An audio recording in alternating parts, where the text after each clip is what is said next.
live stream on Chris Lengyel Match YouTube channel, so you can go on there later when you get home, like, subscribe, and share, and you guys will be able to see this performance. So I'd like to introduce Chris Lengyel. Chris, take it over. Thank you. Well, hey everybody. My name is Chris Lengyel, and my story is nowhere near as impressive or interesting as Brian's. But I'm here. I want to thank everybody for coming out. This night's been really great so far. I apologize ahead of time if I'm a little rusty. This is the first performance I've done in 9 months, so just bear with me here. Yes, we're streaming live on YouTube only because my wife is home and didn't want to miss the show tonight.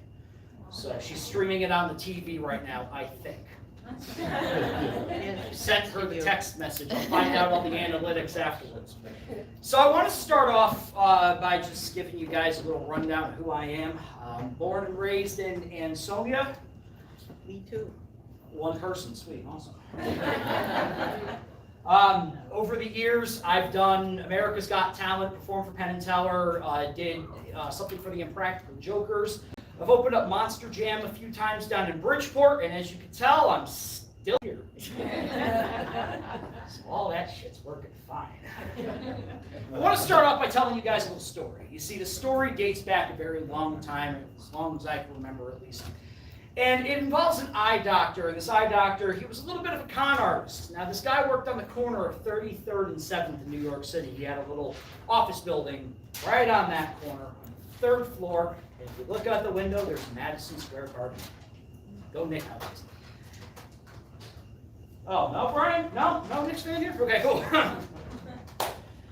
So this guy became very well known because he had a reputation of ripping people off. You see, he was one of those guys where he saw dollar signs everywhere he One day he walks into his office, he opens up the door, he sees a box laying on the ground, and that box just happened to have a whole bunch of fake glasses in them. They were supposed to go to the party store that was on the floor below. But he figured, you know what, there's got to be a way I can make some money with these. So what he did is he created a test, an eye test, that made people think that they were going crazy, legitimately seeing things. And then in return, he would sell them these snake oil glasses, and they would buy them for a lot of money. And then they'd go back and take the real test. You know, the test where you cover up your eye, you read the small lines on the board? Yeah, that one. That's the one they would take afterwards. Well, I actually managed to get myself the original version of this test. And it looks a little bit like this. You see, the doctor became very well known because he would sit people down in his office about maybe 5-6 feet away and show them a board with 1 down on this side, 4 on this side, 3 on this side, 6 on this side, and 1 on this side. Exactly. People were so impressed sometimes, believe it or not, they forgot to even react. Still nothing. You guys not serving alcohol tonight? So anyway, you can imagine this guy got pretty popular. People start lining up around his building so that way they could try to figure out how to beat the test with 1 dot here and 4 here and 3 here and 6 here and 1 here. Nobody was able to do it. See, now that was a pity laugh, I can tell. My grandmother used to do the same thing when I was trying to perform in front of my cousin. She said, get a real job.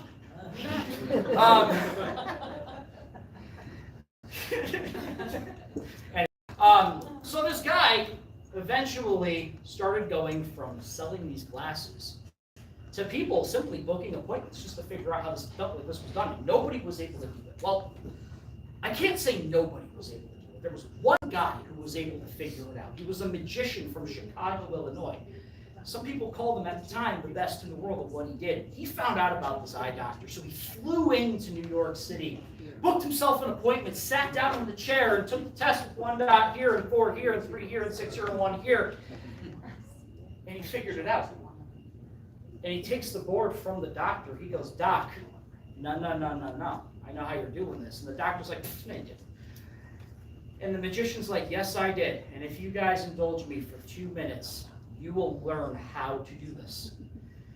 In a nutshell, pretty much what happened is the magician takes the board and he's like, Doc, all you're doing is showing people what you want them to see, and you're covering things that you don't want them to see. For example, I show you that there's 1 dot on the side of the board. People are like, okay. I show you 4 dots here, people agree. I show you 3 dots here, people get confused. I show you the 6 dots here, people want to call the cops. Yeah. You show 1 dot here, and people at that point buy those glasses. What you're not telling them, though, Doc, is that you really have 2 dots on this side, and you have 5 dots on this side. As you can imagine, the doctor's getting a little worried now. He's like, oh boy, there goes the income. So the magician, he's not done. He's like, Doc, I'm going to show you how you do this, exactly how you do this, step by step. And the doctor's like, okay, go ahead and try. So the magician's like, all you got to do is just cover up a certain side of the board and tell them what you want them to see. It's kind of like politics. So we're in all you do is you just go, you cover it up, and it only looks like there's 1 dot on the side of the board. You tell them there's only 1 dot on the side. They're only going to see 1 side or 1 dot. Therefore, according to them, there's only 1 dot. When in all reality, there are 2. Same thing here. If you see this dot right here, if I were to cover it up and tell you that there's 1, 2, 3, 4 dots on the side of the board, it's because I want you to think that there's 1, 2, 3, 4 dots on the side of the board, when in all reality, there's 5. Now, this side over here is important because it's not about what you don't see, it's about what's not there. But what I'm trying to make you think is there. You see, if I were to cover up this dot or this space right here and tell you that there's 1, 2, 3 on this side, you're going to think that there's 1, 2, 3, and I'm simply just covering 1 up with my hand, when in all reality there's 2. And it's the same thing over here. If I were to tell you that there's 1, 2, 3, 4, 5, 6 dots on the side of the board, you're going to think that because I'm the guy on the stage and you're up there. When in all reality, we know by now that there are actually 5. So as you can imagine, this doctor wasn't happy that all of this happened in one span of 10 minutes. As a matter of fact, he packed up all of his stuff and he retired that day. Sold all of his equipment, took this and put it on the market, hoping that one day some fat guy in a fedora performing at a haunted restaurant would buy it and do it for a whole bunch of people who are probably dead and bored by now. I don't blame you. Try having to do this in front of a mirror.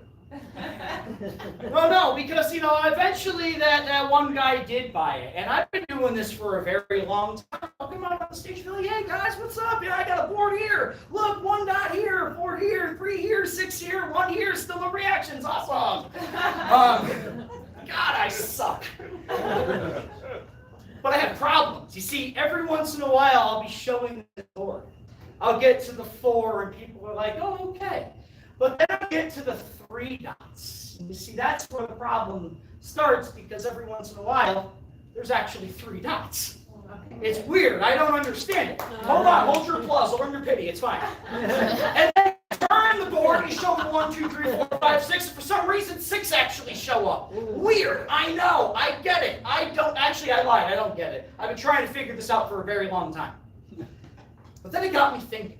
I was like, maybe there was a reason why this keeps happening to me. Maybe there's a reason why every time I go out onto the stage to perform this and open up all of my shows with this, so you would think, fool me once, shame on me, fool me twice, can't get fooled again.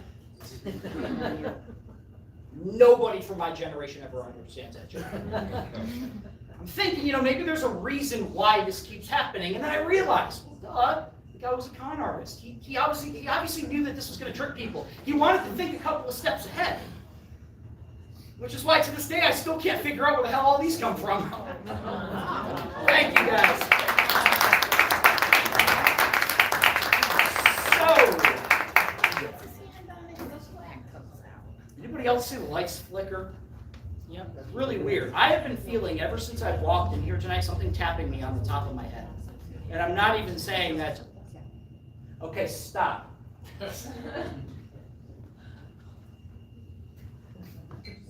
Anyway, I feel it's something tapping me on the top of my head. I keep adjusting my hat, and I'm like going crazy. I'm obviously going crazy. I need somebody to help me out, but I need you to help me out now and then later. I'll explain, all right? Could I borrow you for a second? She is sick and tired of being picked on tonight. There you go. Everybody's volunteering everybody. Good sir, what's your name? Come on. You don't have to come up. It's okay. Casey. Yes. Casey, I need you to hold on to something for me. Put this in your pocket. Good job. Everybody, let's give Casey a big round of applause. We're gonna get back. No, I do want to do a card trick right now, but it doesn't require that deck of cards. It requires this deck of cards. This is slightly more beat up, slightly thinner, because I was practicing this trick earlier, and unfortunately, you do have to ruin some cards. Well, I mean, you don't ruin them, but once you drop enough of them in the toilet, you eventually just get sick of fishing them out. But anyway, my point made. Ma'am, what is your name?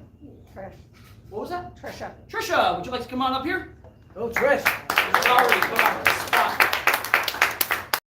Trisha, we're gonna do a card trick right now. Trisha, we're gonna do another card trick right now. I'm so happy that one finally stuck. She's looking at me like, who is this guy? Trisha, what I'm going to do is I'm going to have you select a card for me, all right? And then I'm going to have you write your name on the face of the card. Now, the only thing I ask is that the card that you select isn't a jack, queen, or a king. Only because if you were to write your name on the face of this, nobody's going to be able to see it, especially not back there. So if you were to write like on a 4, or a 5, or a 7, or a 3, I have the jokers in there because I need friends. So literally anyone that you would like, and then you can use this marker to write your name on the card. And then I'm going to put you to work.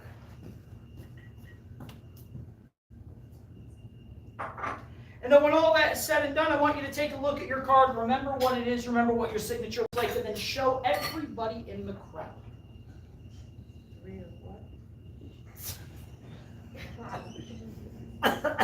Awesome, sweet. Put the marker back onto the table.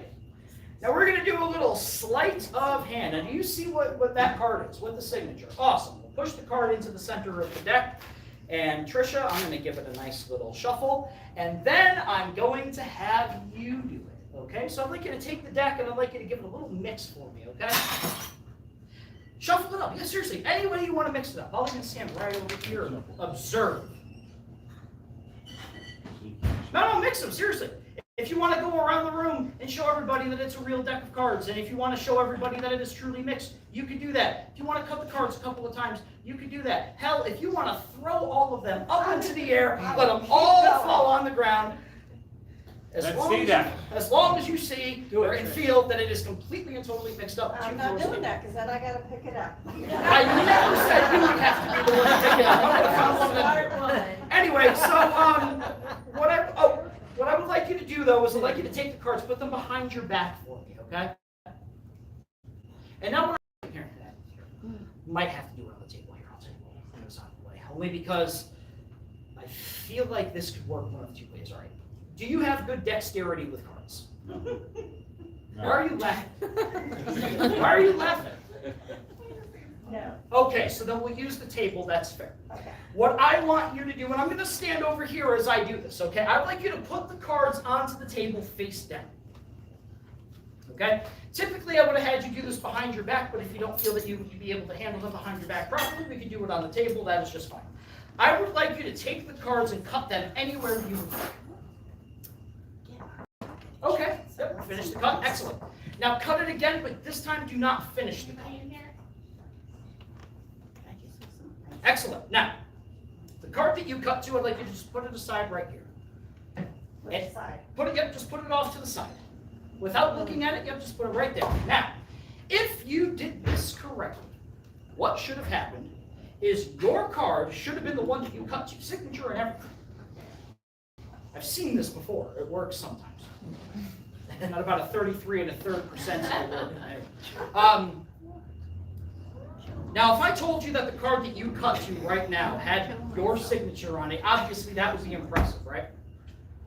Okay, let's be fair. It would be pretty impressive because if you think about it, I've been handling cards for 20 years. You've been handling cards for about 20 seconds. Fair. And if we don't get it, we'll just do it again until we do. It's fine. We have time, I think. No, seriously, Trisha, what was your card?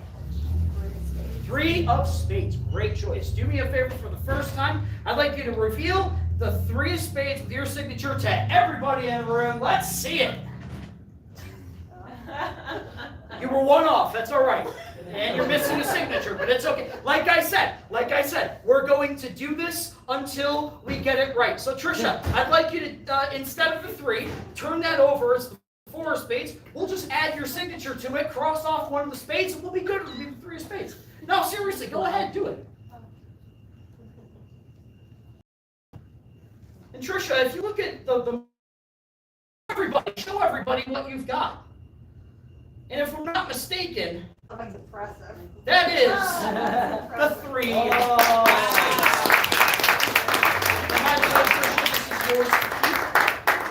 Good job. Well, thank you. I appreciate it. I appreciate it. Trisha, that is yours for an easy payment of $39.95. Or I take Venmo, cash, or card. He wasn't joking, Trish. I will give that to the Opera House. Yeah. No comment. How are we feeling so far? Good. Good? Yeah. It's hot out. I'm sweating. That's what happens when you're fat. I find out who the father is, though, I'll tell you. I want to play a game with you guys. I'm going to need 4 of you to help me out. Don't worry, you do not have to come up. I will come to you. Remember, this is not television. I can see and hear you. But I want to play a little mind reading game, and this is fun because I built myself a mind reading board, and it looks like this because I can't build and never paid attention in computer class. I was busy building. I lost to a bunch of lip syncers. It's all right. They didn't make it to the 4-second audition of AGT now, did they?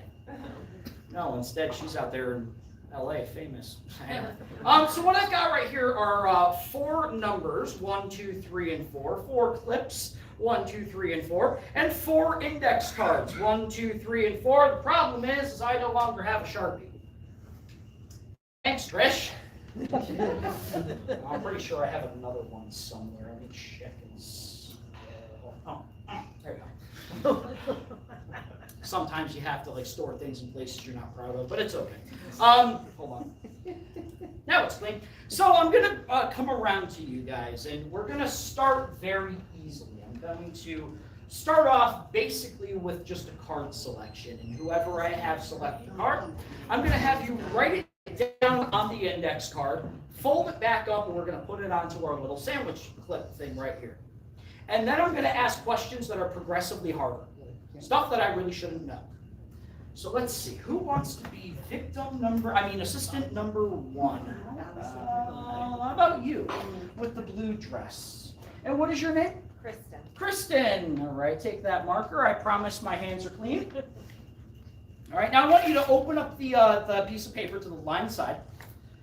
That's where you're going to write down your answer. So I'm going to just dribble the cards down like this. All you need to do is just say stop, and then that is where that's the card you're going to write down. You don't have to write it out completely. You don't even have to spell it. You could just write, like, say, for example, 7H or 8D, whatever you want to do. Okay, so wherever you'd like, just say stop for me.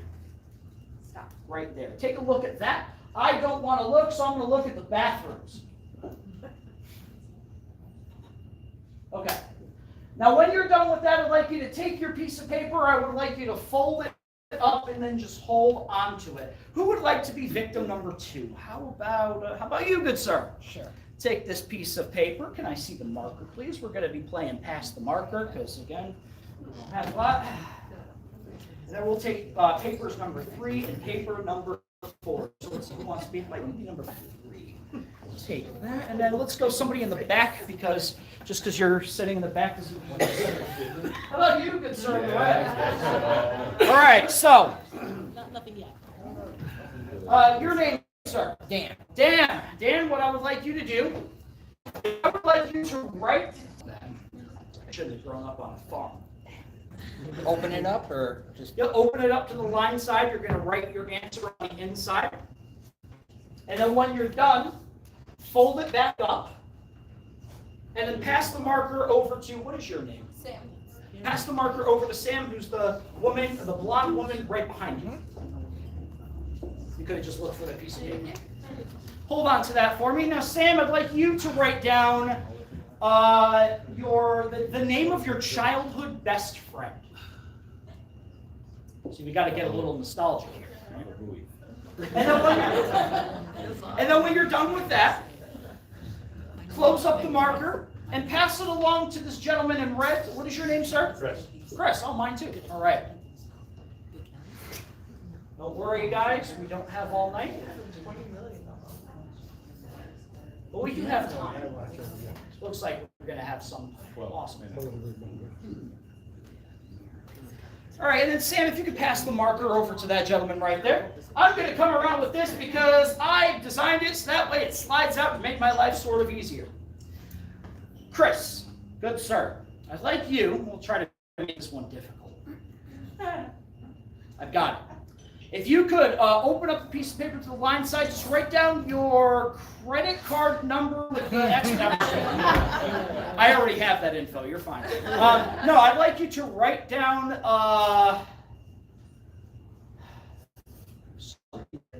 the make and model of your first car. He's like, I knew I shouldn't have grown up at a racetrack. Damn it. And we'll start collecting. So, I'm sorry, your name again? Kristen. Kristen, you were number 1. We're going to put you right here. Dan, you were number 2. We're going to put you right there. Sam, you were number 3. We're going to put you, where did I put you? Okay, bottom corner over here. And then finally, Chris, when you're done, I don't want to come over there while you're writing. Excellent. Oh, as I knock over my live stream, that one person is watching. Story of my life, awesome. All right, thank you very much, good sir. I'll take the marker back as well if this thing would ever go on properly. Sweet. All right, so now what we're going to do is we're going to put it right here onto that. All right. Now the hard part. Trying to figure out what you guys all wrote down. That's why I started with the playing card, because I know that I've got like a 1 out of 50 shot. And if I don't get it, I can work my way around it. You guys, on the other hand, I might have to figure something out. But, Kristen.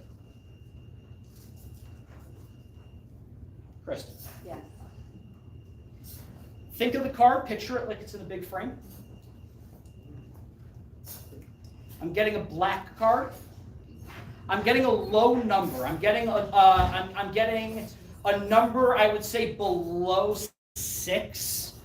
A black card below 6. I'm thinking it's a club. I'm thinking 2 clubs. That was it? I gotta look and make sure. Hold on. Wow. 2 of clubs. Awesome. All right. Hold on. Because like I said, that was the easy one. That could have just been a guess. I could have said 3 of clubs. I could have said 4 of clubs, 5 clubs. I could have just got until I got the right one. The hard part, though, is now trying to figure out, Dan, you were the childhood pet? Okay. Was this a dog? Yes. Golden retriever? No. Shit. It was a smaller dog. A little feedback could help. No. Not small. Think of the letters. Think of the first letter for me, okay? Think of the first letter. M. Yes. It was an M. Okay. Which narrows it down so much. Misty. Oh my God. It's crisp, but thank you. Yeah. Misty. Yeah. All right, hold on. Yeah. Wow. Hold on. Wow. Hold on. Wow. That's crazy. Misty, right? Yes. Yes, let's go. All right, sweet. All right. Wow. That's awesome.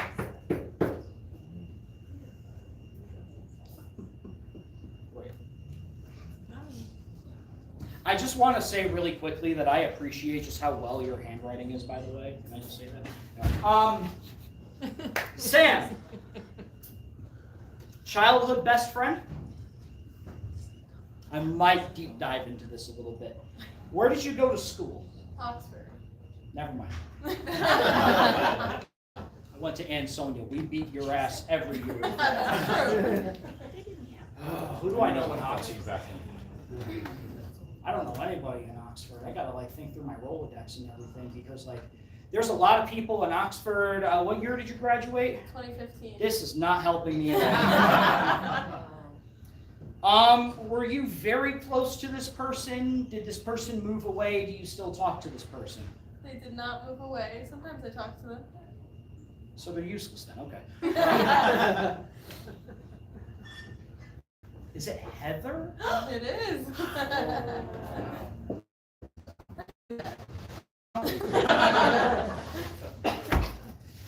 Let's see. All right. Heather, let's go. Fun.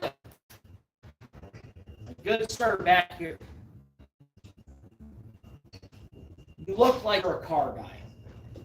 You look like I can go to your house right now, open up your garage, and find a 76 Camaro sitting right there, brand new. Wouldn't it? That would be. Do you play golf by chance? No. No. Well, the way you're dressed, you had me fooled. Looks good. Did you grow up in Connecticut all your life? I did. Okay. Around here, like local? Shelton. Shelton. Oh, that narrows it down. If you live in Shelton, you can have a bunch of things. You can have a Camaro. You can have an Explorer. You can have a McLaren. In your case, you could have a Jeep pickup truck. Yeah. Wow. Yes, I could. Ladies and gentlemen, can we please give our 4 assistants a big round of applause?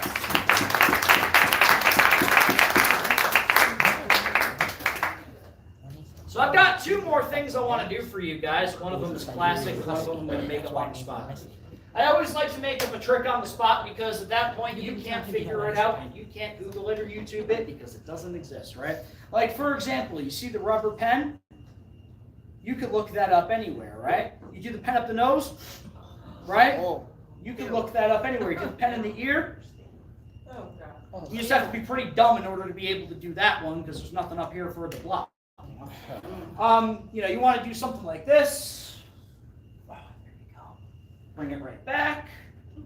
Slide a hand, slide a pen, right? Too bad that trick has nothing to do with pen. I want to show you guys right now a classic in magic, probably one of the oldest magic tricks that has ever been done.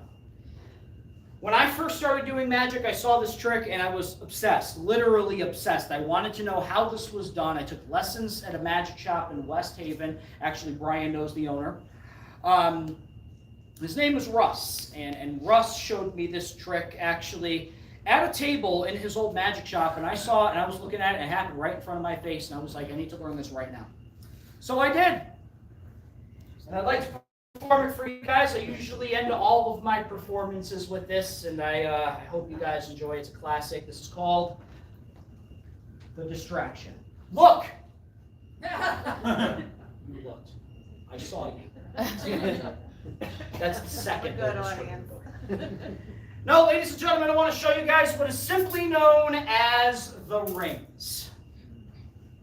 My God, you guys, you've seen this trick before. I know because of your reaction. You're like, oh man, I've seen this so many times. It's been done on TV. It's been revealed. It's been everything that you can imagine. This trick has been on magic kits, Penn and Teller, you name it. But I guarantee you guys, you have never seen it done the way I do it. Or maybe you have. Maybe you've seen me before. Who knows? I have 1, 2, 3, 4, 5, 6 rings like the Patriots. And then they went to Tampa and ruined the joke. I'm going to take 1, 2, and 3 rings and magically using nothing but magic, illusion, sleight of hand, and pure and unadulterated skill, I'm going to make them appear around my neck. Check this out. Ready? 1, 2. We're going to take ring number 4, and would you like to hold on to this for me? Take a look at it, examine it, make sure it's real. Ring number 5, I would like you to hold on to this for me, if you could. Is that a Journey tattoo? Oh no, I thought that was a Journey tattoo. Looks cool though, I like the color. Thanks. Obviously, tattooing takes very well to your skin. I'd like you guys to do me a favor. I'd like you to check them, make sure that they are real. I want you to check the edges of them. Make sure that they're nice and solid. Make sure that they're steel. Make sure that they're round. Make sure every corner is the same. You'd be surprised how many people actually look for the corners. I want you to make sure that it is in fact a solid ring. Tap it against your hand. Tap it against the table. Know that I'm not lying. Check it for lions, tigers, bears, trapdoors, hidden assistants, smoke, mirrors. That was weird. And most importantly, check it for holes. That's what everybody looks for. Just make sure it doesn't have any holes in it, okay? Except for the one in the middle. Email little plum set. Anybody in the audience have a large, obnoxiously sized ring that I can borrow by chance? Anybody? Anybody? You know? Oh, you do. Awesome. Thank you very much. I appreciate it. Oh, wow. Ladies and gentlemen, I give you the one, the only Venn diagram. Somebody in here is a teacher. That's why you laugh. I give you Chris Angel. Again, nothing that the younger generation gets. They're like, who's Chris Angel? I'm like, if you were to take like Matt King on TikTok and combine him with Hot Topic, yeah.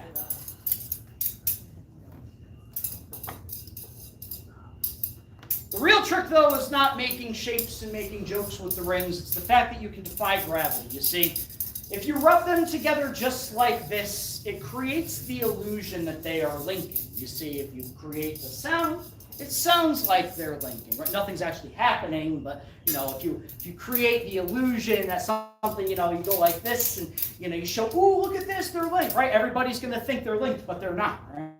But then what you have to do is really try to focus on it. You create that dimension in the center. It looks like they come together.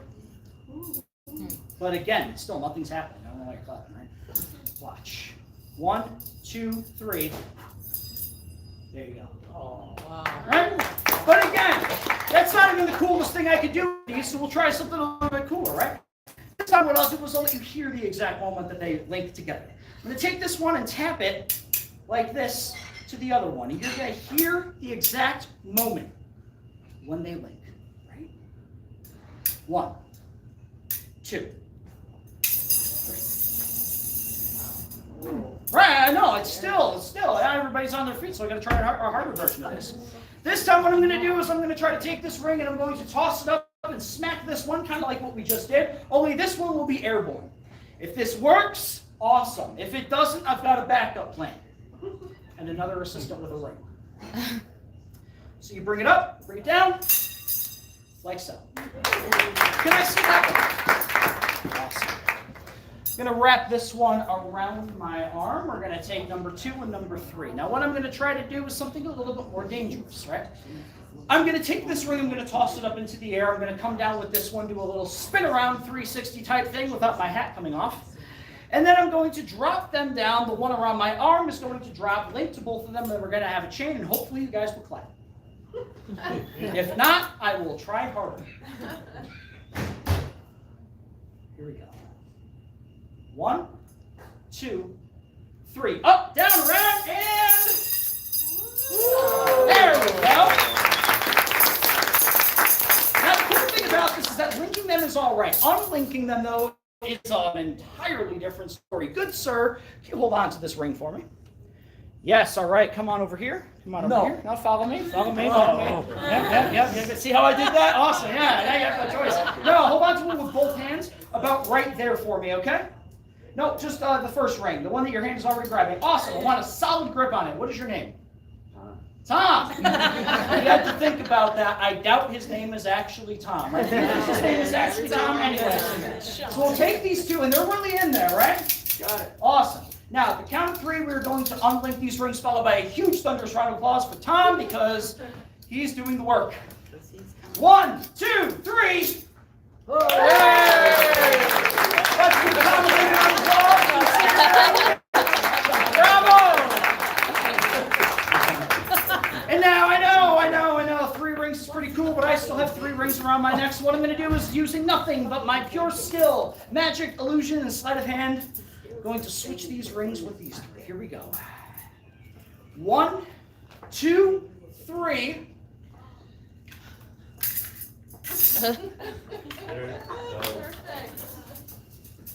Ta-da!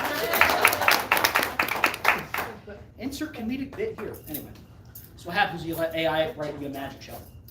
Now we've got these three, and I want to make it a little bit more dangerous, a little bit more death-defying, a little bit more, the ceilings are high enough, we should be able to do this, as long as I stay away from that.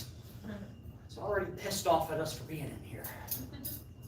Flickering and all that. Anyway, I'm going to take these rings, I'm going to toss them as high as I can before they hit the ceiling. If this works, what should happen is the rings should come together in one solid little row, and they will link and mold as a chain. 3 links, 3 rings, 1 catch, I think. If it doesn't work, it will come down and just like last time, hit me in the head. If this works, big thunderous round of applause, all right? If this doesn't, run. Here we go. Count with me. I think we can do this.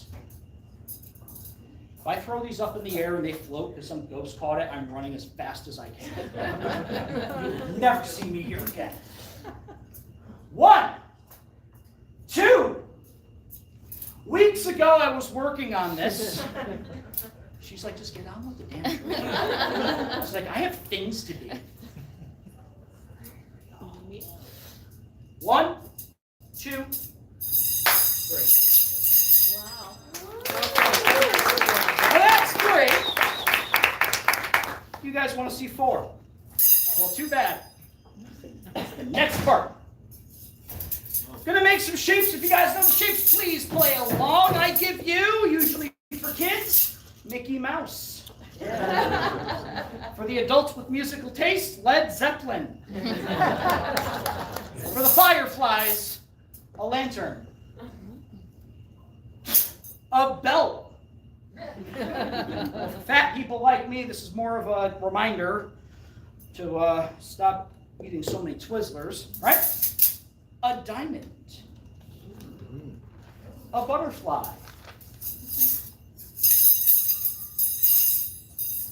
A snowman. Traffic lights in Bridgeport. Want to see one that they get? I tell down south and they never get it. Stop and shop. They're all like, it's giant. I'm like, I don't care. A swing. And for all of my car fans, truck fans, race fans, monster truck fans, I give you Toyota. Let's go places, right? I don't know. Usually that trick falls apart, though. The best part about this trick is no matter where I do this, no matter who I do it for, no matter how hard I have to try to get a simple sigh out of the audience, which just goes to show this is what happens when you take a 9-month break and not touch a single magic trick since October. I think we had a lot of fun tonight, and the best part about the ring routine is that it brings out the kid in you, especially when the magician does this. Wow. Thank you, guys. So I seem to have forgotten one part of this performance. Seems. Maybe I did, maybe I didn't. But if you guys remember, in the very beginning of my performance today, I handed Casey a deck of cards. Casey, right? With a K or a C? Oh, so the right way, okay. Casey, what I would like you to do right now is I would like you to think of a playing card for me, not the Ace of Spades because it's way too common. Okay? Now I want you to imagine all of the cards in that deck, they're all facing you. Like imagine they're floating right here. They're all scattered and all that floating right in front of you, right? Now, imagine your card coming out towards you, turning itself around, face down, and then going back into the face-up deck so that way it's face down. Got it? Got it. Awesome. Now imagine all of those cards going from a scatter into an organized deck, shuffling themselves, making sure that they're all nice and mixed, putting themselves back into the box. What was the card you selected? 9 of clubs. 9 of clubs. That's right. No, the 9 of clubs. Do you want to change your mind? No. Can I see the deck, please? The 9 of clubs. Here's the interesting part, right? You open up the deck. You can see all of these cards in here. All right here. But if you look near the bottom, there happens to be one card that is face down. And you said it was the... 9 of clubs. Remember the part where I asked you if you wanted to change your mind? It wasn't a suggestion. No, he said what, the 9 of clubs? Well, thank you. Wow. Ladies and gentlemen, my name is Chris Lengyel with Chris Lengyel Magic. Thank you guys very much. Chris, thank you. I appreciate it. Ladies and gentlemen, that concludes our night. I appreciate everyone coming. When you go home or you get on social media later on this weekend to our Facebook